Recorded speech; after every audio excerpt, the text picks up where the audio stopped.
morning to one and all watching me in my video. Once again, I am Professor Neetu Ghai and I am here to teach you English. Now, English में तो आप बिल्कुल smart हो गए हैं, English बोलना भी आने लग गई है. Well done my dear students. But एक चीज़ की नाराज़गी है मुझे आपसे. Yes, I am angry with you. बिल्कुल गुस्सा हूँ मैं आपसे. You are not commenting on my video. बहुत गलत बात है, ऐसा नहीं करना है. If I am asking you some question, just give the answer on my video so that I can know that you are really getting me. और अगर आंसर के अलावा भी if you want to comment on my video, if you want to give the feedback on my video, you are most welcome my dear students. तो I am waiting for your comments. भूलना नहीं है बिल्कुल, video पे daily comment करना है because your feedback is the booster for me and you want your teacher to be happy, right? आपको चाहिए कि आपकी टीचर आपसे खुश रहे. Okay, so please comment on my video so that I can know that you are understanding. Okay, so let's continue the topic. And as we were doing the topic of pronoun में कल हमने types discuss किए थे. Pronoun के types में I gave you this chart, the 8 names of pronoun, जिसमें हमने personal pronoun, possessive pronoun, reflexive pronoun और reciprocal pronoun, ये 4 नाम डिस्कस कर लिए थे और चारों की डिटेलिंग भी पढ़ ली थी, चारों के एग्जाम्पल्स भी देख लिए थे और चारों के वर्ड्स भी देख लिए थे. आई होप ये चारों प्रोनाउन आपको अच्छे से समझ में आ गए हैं. क्लियर? तो personal, possessive, reflexive, reciprocal we have done. Today I will begin with demonstrative pronoun. तो let's begin demonstrative pronoun. So students, today I am going to begin with the demonstrative pronoun. अब demonstrative pronoun के लिए demonstration. Do you know the meaning of demonstration? Demonstration मतलब दिखाना. Demonstration मतलब show करना. Demonstration मतलब आप किसी चीज को noticeable बना रहे हो. तो same way demonstrative pronoun आपको ये information देती है कि कौन सी चीज कहाँ है. Clear? This is a pen. ये मेरा पेन है या ये एक पेन है. तो यहाँ पर डेमोन्स्ट्रेटिव प्रोनाउन है this. Clear? These are my pens. जो चीज प्लूरल में है और बहुत सारी है और पास में है उसके लिए these. Clear? That is my book. जो चीज सिंगुलर है पर दूर है उसके लिए दैट. जो चीज प्लूरल है और दूर है उसके लिए those. See the visual. This is an apple. एक है, सिंगुलर है, पास में है तो यूज हुआ this. That is an Apple. जो चीज सिंगुलर है पर दूर है उसके लिए यूज होगा दैट. आप दिस और दैट से दिखा रहे हो. अब दिस और दैट में फर्क क्या आ रहा है? पास में है तो दिस, दूर है तो that. Same way these are apples. जो चीज प्लूरल में है पर बहुत सारे हैं तो उसके लिए यूज होगा दीज. लेकिन जो चीज प्लूरल में है लेकिन बहुत दूर है तो आप उसके लिए यूज करेंगे those. And all together these 4 are known as demonstrative pronouns. Got the thing? Demonstrative pronoun जो दिखाने के लिए यूज होता है. अब जगह कैसे पता चलेगी? This, these, that, those. Clear? Okay, let's move forward to the next one and next one is indefinite pronoun. आपने मैथ्स में indefinite पता है आपको. Indefinite means not a fixed number. पता नहीं है कितने हैं. तो जब हम ऐसे कुछ वर्ड्स यूज करते हैं जिसमें आपको नंबर की एक्चुअल नंबर नहीं पता, ठीक है, something, someone, nothing, no one, anything, anyone, तो ये words come into the category of indefinite pronoun. Okay, I got something. अब मुझे नहीं पता उसमें क्या है पर मुझे कुछ तो मिला है. तो जब आई गॉट समथिंग तो है something is indefinite pronoun. Okay, someone is calling you. मुझे नहीं पता कौन है, मुझे उसकी पहचान नहीं पता. I don't know that person. Someone is calling you. तो यहाँ पर समवन क्या है? Indefinite pronoun. See, everything, nothing, something, anything, these are the example of indefinite pronoun. Again I am repeating बच्चा कि जब भी आपको किसी भी पर्सन की या किसी भी चीज की ट्रू पिक्चर नहीं पता है then indefinite pronouns are used. They are used for person and things both. अगर person है तो someone, anyone, no one, everyone. लेकिन अगर कोई नॉन लिविंग थिंग है उसके लिए something, nothing, everything, anything. All these words are used for non-living thing. I hope indefinite pronoun you are clear with the indefinite pronoun and no doubt in indefinite pronoun. Let's move forward to the next one, and the next one is relative pronoun. अब ये relative क्या है? हमने तो relatives का मतलब रिश्तेदार पता है, तो क्या ये आपके रिश्तेदार हैं? No, these are not your relatives, that are relatives. This is relative pronoun. पर काम वही करते हैं. Relative pronoun दो सेंटेंसेस को जोड़ते हैं, तो जैसे रिलेटिव्स रिलेशन को जोड़ने का काम करते हैं, रिलेटिव प्रोनाउन दो सेंटेंस को जोड़ने का काम करते हैं. अब बात यह आती है बच्चा कि रिलेटिव प्रोनाउन जब दो सेंटेंस को जोड़ रहे हैं तो वो कौन से होते हैं. नाउ रिलेटिव प्रोनाउंस की कैटेगरी में आएगा who, which, that. These three are relative pronoun most importantly. These three relative pronouns are important. इसके अलावा भी relative pronouns होते हैं what, which, whose. लेकिन point to be noted is कि ये सारे relative pronouns sentence में use कहाँ होते हैं. जैसा कि मैंने आपको बताया बच्चा, these words add two sentences or two phrases. तो ये sentence की beginning में question mark के साथ use नहीं होंगे, क्योंकि अगर क्वेश्चन मार्क के साथ यूज हो गए तो वो तो क्वेश्चन बन गया, बट इनको बीच में यूज करना है.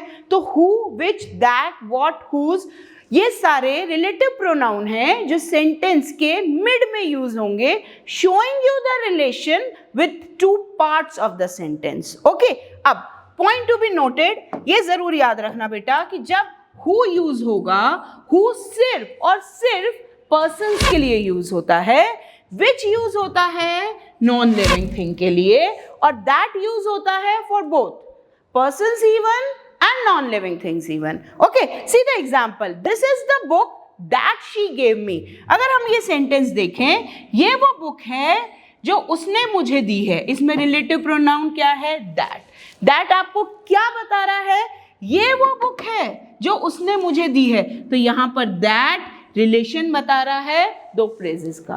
तो यही वो बात है कि रिलेटिव प्रोनाउन हमेशा सेंटेंस के मिड में लगेंगे, no matter who, which, that, what, whose, कुछ भी हो, वो सेंटेंस के मिड में लगेंगे. Okay, he is the boy who was crying.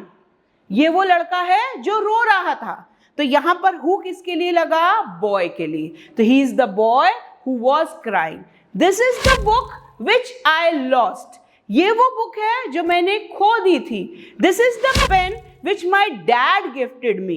तो ये वो पेन है जो मेरे डैड ने गिफ्ट किया था.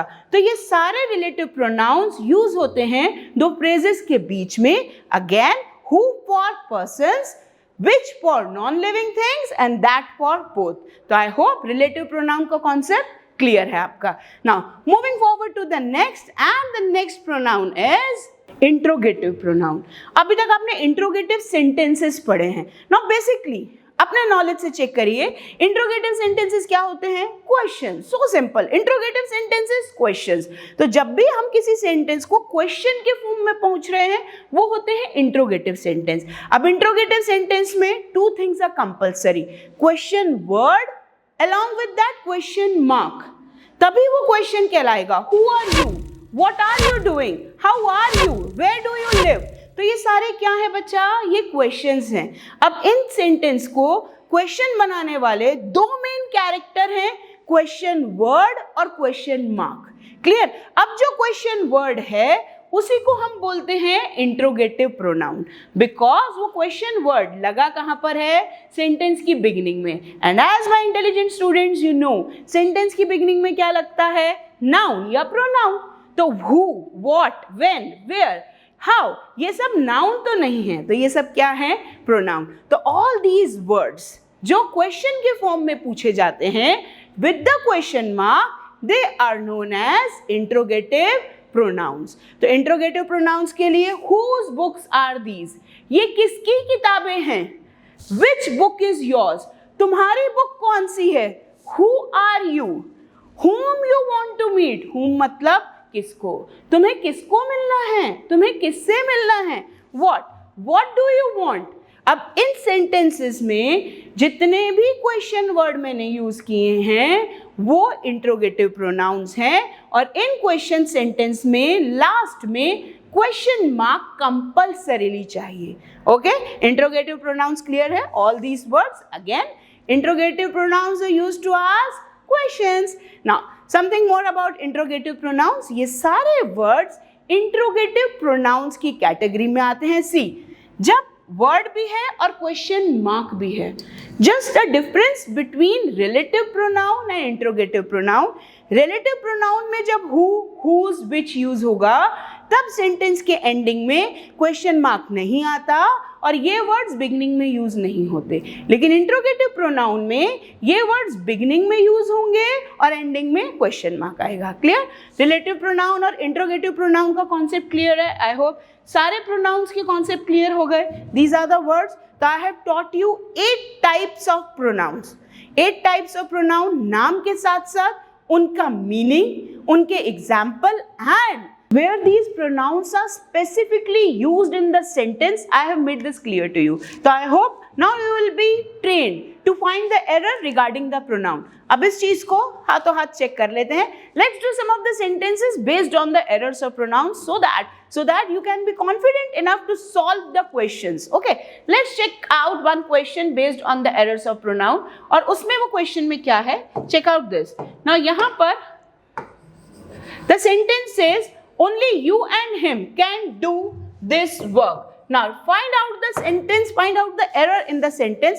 मैंने अभी आपको कुछ प्रोनाउंस पढ़ाए हैं और उस प्रोनाउन के अकॉर्डिंग आपको पता है हर एक प्रोनाउन की जगह क्या है. यहाँ you and him, यहाँ पर सेंटेंस का सब्जेक्ट है you and him.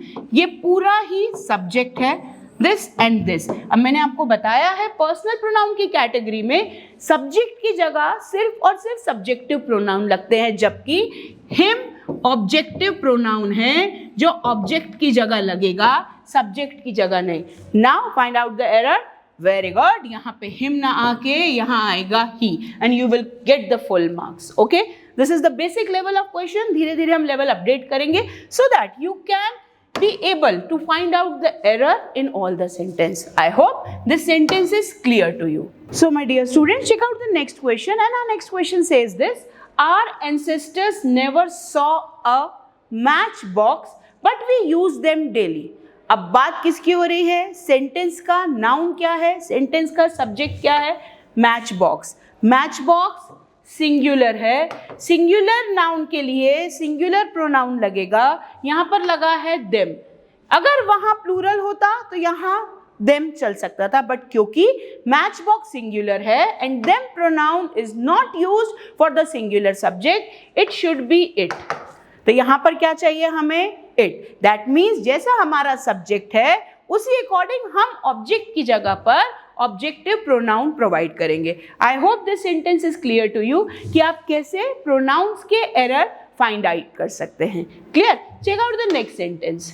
The beggars refuse to work for their living. क्या इसमें कुछ एरर है? चेक आउट करते हैं. यहाँ बेगर्स प्लूरल है, प्रोनाउन भी प्लूरल लगा है, तो क्या कुछ अनजस्टिफाइबल लग रहा है? कुछ ऐसा लग रहा है कि जस्टिफिकेशन नहीं हो रहा, कुछ इम्बैलेंस लग रहा है? नो, क्योंकि ये प्लूरल है, प्लूरल प्रोनाउन यूज है, तो answer will be no error. That means जरूरी नहीं है कि हर सेंटेंस में एरर हो सकता है कुछ सेंटेंस नो एरर भी है. That is the trick to check your IQ level. हो सकता है जिस सेंटेंस में एरर ना हो आप उसी में ही एरर निकाल के आ जाए, तो बिल्कुल नहीं, ऐसा नहीं करना है. You have to check each and every part so that you can check out the error properly. Now check out the next one. jaldi se. Okay, check out this. The bird could not fly because she lost her wings. Okay, because she lost her wings. अब bird singular है, bird एक animal है, person नहीं है. her और she सिर्फ और सिर्फ person के लिए यूज होते हैं. यहाँ पर होना चाहिए it lost its wings. It lost its wings, तो एरर इज C, क्योंकि बर्ड के लिए हम शी नहीं कर सकते. मैंने आपको पहले भी बताया है some pronouns are used for the animals and insects. उनके लिए हम personal pronoun he she they नहीं यूज कर सकते. इट यूज होता है नॉन लिविंग थिंग के लिए और इट यूज होता है छोटे जानवरों के लिए, इट यूज होता है इंसेक्ट्स के लिए, इट यूज होता है पक्षियों के लिए. ओके, तो यहाँ पे शी लॉस्ट हर विंग्स नहीं, it lost its wings. Okay, now check out the next and the last. Okay, give me the answer for this. That says the company has decided to give bonus to their employees. अब इसका answer just you check out this. आपको ये question as a homework है, आप देखिए कि आप इसमें क्या एरर ढूंढ सकते हैं. Again I am repeating, the company has decided to give bonus to their employees. Find out the error in this sentence and tell me what's the error so that you can analyze yourself. Okay? So all this for today. Have a nice day. Study hard. Revise it again and again so that you can understand each and every topic. All this for today. Have a nice day. Thank you.